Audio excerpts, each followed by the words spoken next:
someday is a disease that will take your dreams to the grave with you. Tim Ferriss, The 4-Hour Workweek. Today is a short reminder to live your effing life.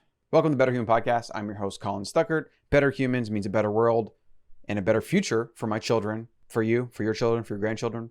We have very important work to do because if you see the world today, it's becoming more divisive, more tribalistic, more political, more government overreaching, more Great Reset, World Economic Forum, elite pieces of shite trying to tell us how to live, how to eat, how to think, how to vote. It just so happens that all this craziness is coming after the internet has been invented and we're basically democratizing information and we're getting it out to the masses and they're becoming more aware and more awake and they're challenging the status quo and they're maybe saying, I don't really trust you or I don't know you or what are you talking about? So what have governments done? What have the elite done? They've launched a full-on assault because their prerogative, as power's prerogative always is to maintain their power. And if you threaten in any way, their immune response is to try to get more of it. And the virus of 2020 was a perfect example, opportunity, potentially planned thing. Who freaking knows? Who cares? But what's happening as a result of it, we can see in broad daylight. So yes, I don't take any of this lightly. Yes, I believe it's all connected. I know that you might come here for motivational stuff or mindset or whatever, but you are I assume, law-abiding, tax-paying citizen that is operating in this machine. You could even say this matrix that is being run by others. So you're part of the system. We're all part of the system. And in what ways can we red pill opt out, completely opt out, partially opt out, at least become sovereign in our money by buying Bitcoin, etc.? What things can we do to keep the powers at bay, to stymie the ever-encroaching creep of power and elite manipulation and control and government and wealth inequality and craziness? Today's topic was going to be all positive and optimistic. I thought it's just a reminder to live your freaking life. And then I had to go there. But like I said, all connected. When you understand all these things and you prepare for them, you actually get peace of mind. So that's really what I want for you. Because in 2020, I was worried. I got my ducks in a row. I got my Bitcoin. I got some gold and silver. I've since sold off most of my gold, but I still have some of my silver. I stocked up on ammo, had a little bit of food, did some things like that. And I don't think we're going to go into a worst case prepper survival scenario, but I do believe that governments will keep encroaching on rights and they will keep bastardizing the Bill of Rights and the Constitution and interpreting it in ways that they deem is for your own safety, for your own good. You need to be aware of that. And you need to be cognizant of what could maybe happen and what you're supposed to do in response to that. Like what is best for you and your family? What is best for your finances? What is best for just long-term survival and even prosperity? Because in hard times, there are always opportunities to prosper. And I think those that prepare the most for what's next, which is very likely a hyperinflationary collapse of the US dollar, those that have prepared now in 2020 and 2021 by, let's say, buying Bitcoin, doing other things, making sure they have their passports, we are going to benefit tremendously. I still don't want that to happen. I'd rather just make my money the way things have been going, doing what I've been doing. Right? I don't want to be forced into a corner that way. I don't want to be forced to have to leave the country or whatever. But if I have to, then I have to. So the best I can do is be prepared and then not worry about it. It's all connected, but it is a reminder that, and maybe this is even a wake-up call, maybe you're doing the same things every day, plugged into the matrix, watching the mainstream, listening to the news, letting them tell you how to think and live, letting them propagandize you, fearmonger you, or even worse now, propagandize and fearmonger to your children. If you're doing that, and you know deep down something's not right, you know deep down that you need to probably take some actions on some things, do some research and do some necessary hard work that you know you need to do. The unfortunate reality is that most people won't take the action. They will take the action late. They will be like the people when I grew up in Florida, every hurricane, they're rushing to the store to get all the things that they should have already had in the house. They're stocking up on this because they're so afraid it's going to run out or whatever.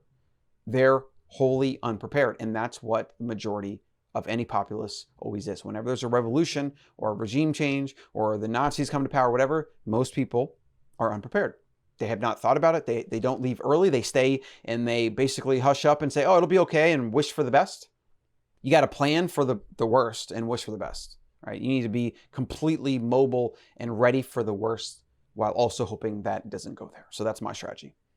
So here's a quote from Trainspotting. I've actually never seen the movie. I need to watch that. We start off with high hopes, then we bottle it. We've realized that we're all going to die without really finding out the big answers. We develop all those long-winded ideas which just interpret the reality of our lives in different ways, without really extending our body of worthwhile knowledge about the big things, the real things. Basically, we live a short, disappointing life, and then we die. We fill up our lives with shite, things like careers and relationships, to delude ourselves that it isn't all totally pointless. Irvine Welsh from Train Spotting. What he's saying here is what we all know we do. We get pulled into the status quo, we get pulled into comfort, and it becomes much, much easier to do the same things we're always doing or the things that come naturally to us.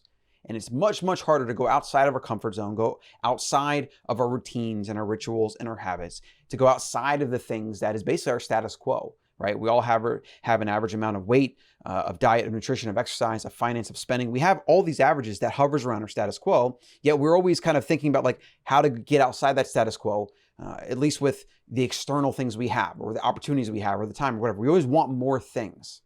But very few of us are actually thinking about like, what are we doing with that time, that status quo? Are we challenging that? Are we breaking free of that? Are we continually trying to grow that and evolve and adapt? Are we testing new things? So the call to action for this idea, hopefully something to wake you up and just realize like someday doesn't exist. And it's actually a mind virus that will, by the time you're on your deathbed, be like, oh, well, I guess someday didn't actually come around. And that's a damn shame. And I don't want that for you or for anybody. That's freaking tragic to be on your deathbed and be like, I should have done this. I could have done that. I didn't even try. I didn't even tell that person. I didn't even go out there, whatever it is.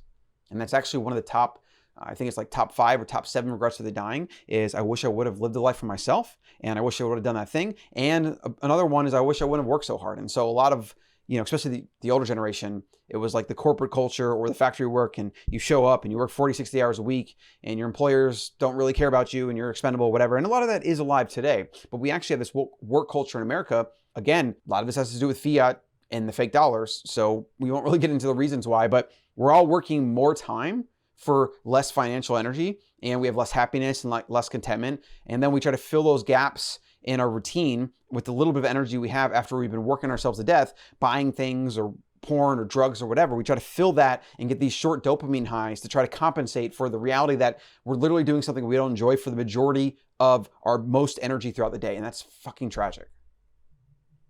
Now I have the benefit of having worked my ass off to be able to have time freedom. I can work anything I want, whenever I want, go anywhere I want. I don't yet have financial freedom. I still have to kind of work a little bit to make some money.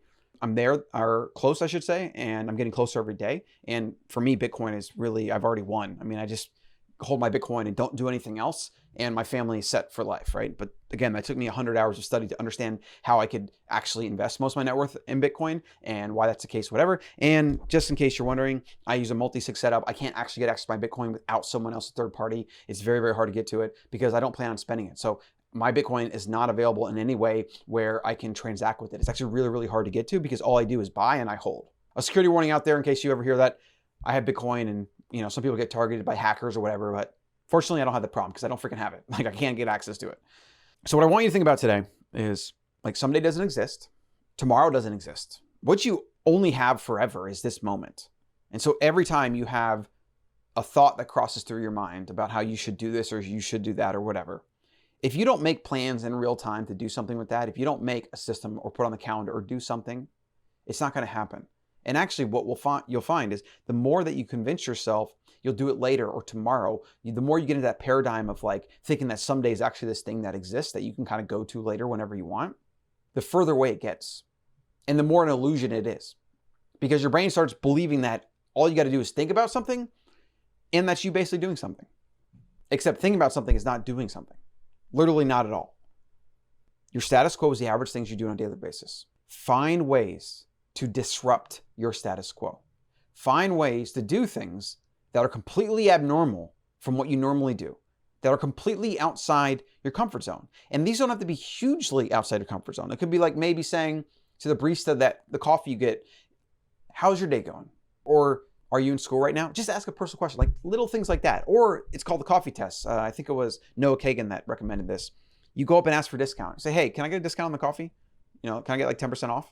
And if they ask why, be like, I don't know, I'm just feeling it. For most people, it's a very like nerve-wracking thing. But the more you do stuff like that, and the more you open up and you take action without thinking about it, without analyzing it, without worrying about the rejection or the fear of this. Mel Robbins, I think her name is, has a book that she wrote called like the 5-second rule or something.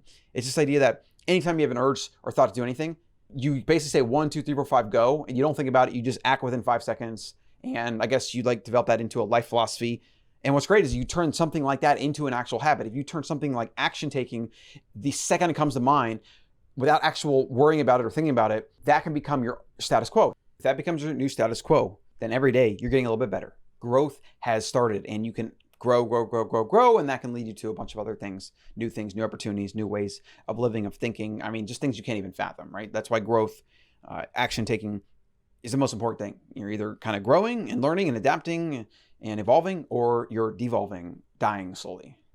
So that's going to be it for today's show. I hope this got you thinking about some things that maybe you can do to do things you've said you want to do or going to do, actually doing them, breaking your status quo in some way, opening up more, getting outside your comfort zone, doing things that are maybe outside of yourself. And each one of these things that you do, you'll get that little dopamine high. It'll feel good. It'll feel empowering, and you'll want to do more of it. And what you want to do is get that positive flywheel moving in that direction. So anytime you're doing things and you're getting results and you're getting the habit of doing it, you're getting positive momentum working for you. And the flywheel analogy is the more you spin that flywheel, like early on, it's a lot of heavy pulling. You pull it. And then over time, the centrifugal force, which is basically momentum for this metaphor, the force of the momentum starts turning on its own. And that's when like habits stick in, because then you have a habit of doing these things, of going outside your comfort zone, of asking people questions and just like being jovial and being open and whatever. That then starts operating on its own.